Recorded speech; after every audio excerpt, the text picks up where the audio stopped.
तो वो लोग हैं जो अपने बच्चों के साथ नहीं खड़े हुए, तो आप प्रशांत किशोर के साथ खड़ा होइएगा। अरे हम 3 बरिस पैदल चली कि 30 बरिस पैदल चल ली। यहां के आदमी को सुधरना नहीं है। सब सुनने के बाद कहता है ना भाई आपकी हाली गलती ना हुई, रास्ता बताइए। तो अभी आपको एक रास्ता बताते हैं, अभी आपको एक रास्ता बताते हैं, 2 मंत्र सिखाएंगे, सबको याद करना है। वो रास्ता सीख लीजिएगा तो अब की हाली दिवाली छठ के बाद आपका गरीबी खत्म होने का शुरुआत हो जाएगा। सब आदमी पहला मंत्र सीखिए।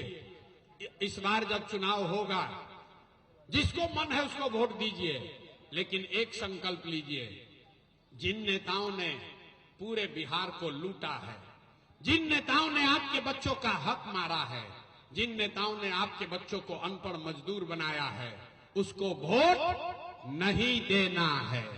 हाथ उठाकर सब आदमी को संकल्प लेना है। एक एक आदमी हाथ उठाओ, दोनों हाथ उठाइए और संकल्प लीजिए।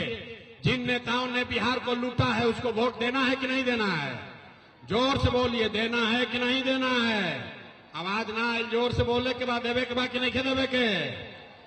जिन नेताओं ने बिहार को लूटा है उसको वोट देना है कि नहीं देना है? नहीं देना है ना? आपके जात का है तो दीजिएगा कि नहीं दीजिएगा?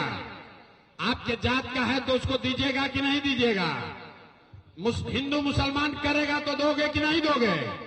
और 2000 रुपया देगा तो दोगे कि नहीं दोगे? 2000 रुपया दिहन तो दे वोट की ना दे? ना दे। 2000 रुपया लेके वोट नहीं दीजिएगा? अरे भाई 2000 रुपया देगा तो पैसा लेना है, पैसा लेना है। रास्ता समझ लो क्यों लेना है। आपका पैसा किसी के पास रखा हुआ है, वो आके लौटाएगा तो लीजिएगा कि नहीं लीजिएगा? तो 5 बरिस आपका हमारा पैसा लूटा है। आप बताइए, राशन कार्ड में 3000 रुपया घूस लगा है कि नहीं लगा है? मुड़ी नहीं क्या हिलावे के बोले के बाद? राशन कार्ड में 3000 रुपया घूस लगा है कि नहीं लगा है? जोर से बोलिए, लगा है कि नहीं लगा है? जाति प्रमाण पत्र बनावे में पैसा लागल बा कि नहीं खे लागल? इंदिरा आवास में पैसा मांगा है कि नहीं मांगा है? दाखिल खारिज कराने में पैसा लग रहा है कि नहीं लग रहा है? घरे घर गांवे गांव शराब बिकवा रहा है कि नहीं बिकवा रहा है? महिला लोग बोलिए, शराब बिक रहा है कि नहीं बिक रहा है? जोर से बोलिए, शराब बिक रहा है कि नहीं बिक रहा है? बिकता ना? तो आप ही का पैसा 5 साल लूटा है, अब वोटवा के समय आके देगा तो पैसा ले लेना है। लेने के बाद एक संकल्प, एक मंत्र याद रखना है। इस बार जब वोट देने जाइए, इस बार जब वोट देने जाइए तो एक संकल्प लीजिए, इस बार वोट किसी दल के लिए नहीं, किसी नेता के लिए नहीं, जात के लिए नहीं, हिंदू मुसलमान के लिए नहीं, 5 किलो अनाज के लिए नहीं, नाली गली के लिए नहीं, लालू नीतीश मोदी प्रशांत किशोर के लिए नहीं। एक बार वोट अपने अपने बच्चों के लिए देना है, अपने बच्चों के पढ़ाई और रोजगार के लिए देना है। जिसको जिसको देना है जरा हाथ उठाकर संकल्प लीजिए। अपने बच्चों के लिए वोट देना है कि नहीं देना है? जोर से बोलना है, मुंह खोल के संकल्प लेवे के बाद। अपना बच्चन खातिर वोट देवे के बाद कि नहीं देवे के? जोर से बोलिए, देना है कि नहीं देना है? ना, जोर से बोलिए, अपने बच्चों के लिए वोट देना है कि नहीं देना है? अपना बच्चा के लिए कि नेताजी के बच्चा के लिए? अपना बच्चा के लिए कि नेताजी के बच्चा के लिए? अपना बच्चा के लिए वोट देना है ना? तब तो नीतीश गई लो। नीतीश को रखना है कि हटाना है? जोर से बोलिए भैया, नीतीश कुमार को रखना है कि हटाना है? ना, आवाज नहीं आया। नीतीश कुमार को रखना है कि हटाना है? अरे भाई जोर से बोलो, नीतीश को रखना है कि हटाना है? जोर से बोलिए, नीतीश को रखना है कि हटाना है? ना, आवाज नहीं आया। रखना है कि हटाना है? बोल दो, बताइए। अरे नीतीश के रखे के बाद कि हटावे के बाद? अरे हटाना है कि रखना है? अब मोदी आके कहन की वोट दे दिया जाए तो दे दिया ही?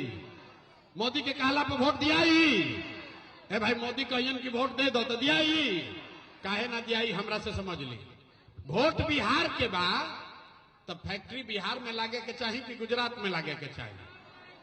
सब लोग सोच के बताओ भाई। वोट बिहार का तो फैक्ट्री बिहार में कि गुजरात में? तो 15 बरिस में मोदी फैक्ट्री लगाए, फैक्ट्री कहाँ लगाए हैं? गुजरात में। अब वोट लेता हम बिहार में, तो बिहार में हमने के वोट दिहल जाई। सब आदमी एक बार हाथ उठाकर बताइए, मोदी के कहने पर वोट दीजिएगा? मोदी के कहने पर वोट दीजिएगा भाई? नहीं ना दीजिएगा। वोट बिहार का तो फैक्ट्री बिहार में कि गुजरात में? जोर से बोलिए, फैक्ट्री बिहार में कि गुजरात में? फैक्ट्री बिहार में कि गुजरात में? तब नीतीश चाचा तो गईलन। हे भाई, नीतीश चाचा गईलन, सब कोई वोटे ना दी तो नीतीश चाचा के टाटा भाई भाई बोलिए, जरा हाथ उठा कर दो। नीतीश चाचा गईलन, रैयन की जय हन। अरे नीतीश चाचा रैयन की जय हन, रैयन की जय हन, जय हन।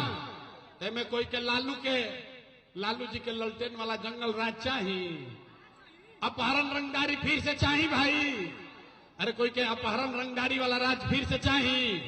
ना चाहिए, नहीं चाहिए। तो लालू, नीतीश, मोदी तीनों गईलन तो के बच गई? अब जनता बच गई। तो इस बार लालू, नीतीश, मोदी का राज नहीं, जनता का राज होना चाहिए। आपके बच्चों का राज होना चाहिए। होना चाहिए कि नहीं होना चाहिए? उठाइए हाथ और जोर से बोलिए, होके के चाहिए कि ना होके के चाहिए?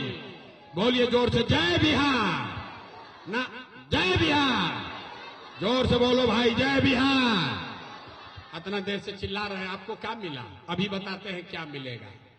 जब जनता का राज बनेगा तो अब की हाली छठ दिवाली मनी, छठ दिवाली मनी।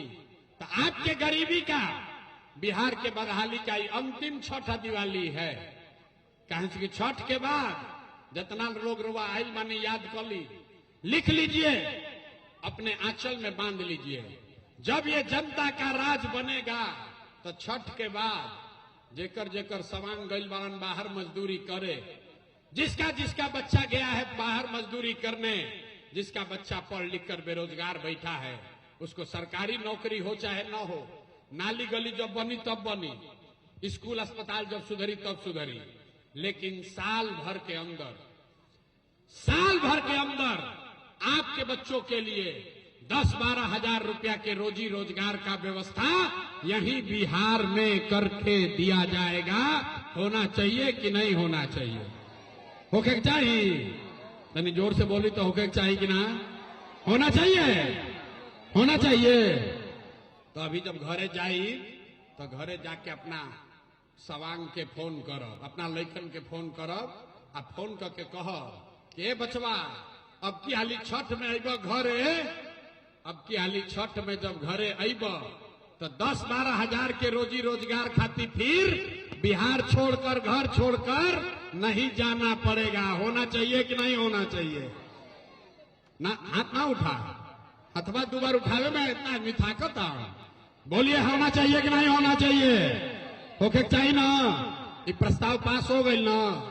तो जनता के राज के दूसर संकल्प, जेकर जेकर उम्र 60 वर्ष के बाद, ओकरा के नीतीश कुमार 400 रुपया के भीख देता पेंशन के नाम पर। भिखारी रोड पर बैठी हन तो वो 400 रुपया से ज्यादा भीख ओकरा मिलता। अब नीतीश कुमार बूढ़े लोगों को 400 रुपया भीख दे रहा। तो ये तय हुआ कि जब आप अपने बच्चों के लिए वोट दीजिएगा, जनता का राज बनाइएगा, तो छठ के बाद दिसंबर 2025 से 60 वर्ष से जेकर जेकर उम्र ज्यादा बा, ओकरा 400 रुपया पेंशन ना, 2000 रुपया महीना के पेंशन जरूर मिले लागी। होके के चाहिए कि ना होके के चाहिए? अब की हाली तो हाथ उठी, 2000 होके के चाहिए कि ना होके के चाहिए? होके के चाहिए। महिला लोग हंस रहल बा, होके के चाहिए, आनंद हो जाई। अरे तो 2000 रुपया मिले से जिंदगी थोड़े सुधरी। तीसरा संकल्प, जिससे आपका जीवन सुधरेगा, जिसका जिसका बच्चा 15 साल से कम उम्र का है, गरीब का बच्चा जाता है पढ़ने स्कूल में, वो खिचड़ी खाता है, घरे चला आता है। तो ये जनता का जब राज बनेगा, आपका राज बनेगा, तो छठ के बाद गरीब को ये सुविधा है कि आप अपने बच्चा को प्राइवेट स्कूल में भेजिए, अंग्रेजी स्कूल में। स्कूल भेजे के फीस खर्चा जौन बा उस सरकार के ओर से दिहल जाई, ताकि गरीब से गरीब का बच्चा भी अंग्रेजी स्कूल में पढ़ सके। होना चाहिए कि नहीं होना चाहिए? अथवा उठा के बोलने के बाद हाथ नीचे ना होके के चाही। अब गरीब का बच्चा भी अंग्रेजी स्कूल में पढ़ना चाहिए कि नहीं पढ़ना चाहिए? पढ़ना चाहिए। तो अगला वोट अपना बच्चा के लिए देना है कि जाति के लिए देना है? जात के लिए कि बच्चा के लिए? 5 किलो अनाज के लिए कि रोजगार के लिए? तो 5, अगर आपने झूठ नहीं संकल्प लिया है तो 5 महीना में आपका जीवन बदलने वाला है। एक बार हाथ उठाकर बोलिए जय बिहार, जय बिहार, जय बिहार।